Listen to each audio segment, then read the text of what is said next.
as of right now. But a critical step in this process has been and will continue to be quality engagement with the legislature. We've been running a very transparent process with the legislature and other stakeholders to ensure that everyone has the opportunity to weigh in. And so what we did today is just a continuation of that process that we've been running, and we'll continue to do so throughout the day and into tomorrow. The issue, though, of, for lack of a better term, temporary tolls, the public doesn't trust the state government to withdraw the tolls, and even if they do, it'll be 20 years plus, because you have to wait. These loans are normally 20 years or more.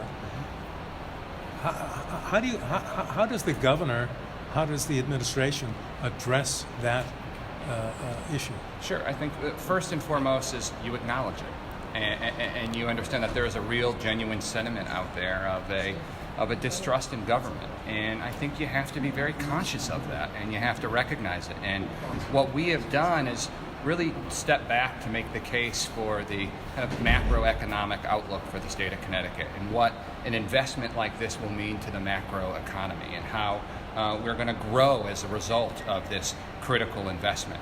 And then I think you have to acknowledge that reality. And look, I think this governor, this administration wasn't here where a lot of these things have happened, where people have this level of distrust. But, you know, we've been very conscious of that. And I think the governor in particular of really putting pen to paper and thinking through what this plan would be to answer a lot of those criticisms. So I'm excited, you know, as part of the governor's rollout tomorrow, I think he'll be addressing a lot of those issues head on with some comprehensive solutions for How them. much money could these 14 tolls bring in to the state? Secretary? That would be a Melissa question. Yes, absolutely. On an annual basis, net of all discounts, around $300 million per year. We will be laying out all of the financial details of this plan tomorrow at the full rollout, approximately 9 a.m., but about $300 million annually. The And what 300 about million. federal money? How much borrowing would be involved in this plan? There's probably about $4 to $5 billion of federal borrowing. We're really excited to talk about how we're diversifying our infrastructure financing program in ways that are more responsible, and we'll look forward to sharing those details with you tomorrow. So the Based on $300 your- million is raised at 14 tolling locations. At what level of tolling? What's the range of the price tag? We are going to hold on some of those details for the Yep. full rollout tomorrow, but what I can assure you that Governor Lamont has made it very clear that we need to ensure that this plan is thoughtful, that it is defendable, and that any pricing here in the state of Connecticut benchmarks favorably to our peers, and we will share the details with you tomorrow. Do you believe that you're going to have, I know that you've spent a lot of the past few weeks working on and getting bipartisan support. Do you believe that you will achieve bipartisan support for this plan by tomorrow, or is this you guys rolling it out knowing Yeah. that you've laid it all out on the table? So I think we remain cautiously optimistic that we will obtain bipartisan support for this bill.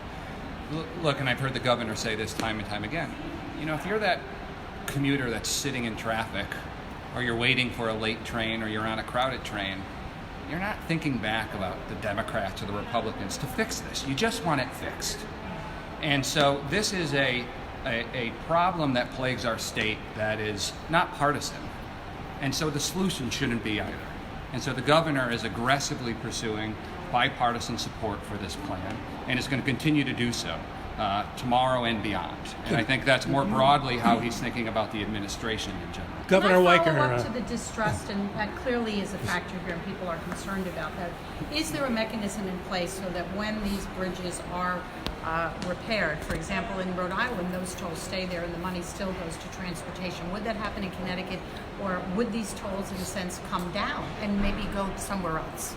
That will be part of the plan tomorrow that the governor will roll out, and that specific issue will be answered specifically. There's a contract with the Feds, though, 14 right? locations to the House Dems, the 14 locations. What can you tell us about the 14?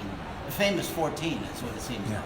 I think tomorrow is going to provide an excellent opportunity for everyone to get a sense of what we're talking about, not just about the 14, but the totality of the project of what we're looking to accomplish over the next 10 years. This will be transformative for the state of Connecticut and for our economy, and we look forward to sharing that with everyone. Brian, Thanks, just guys. Where is this going to be tomorrow? We're working on that soon.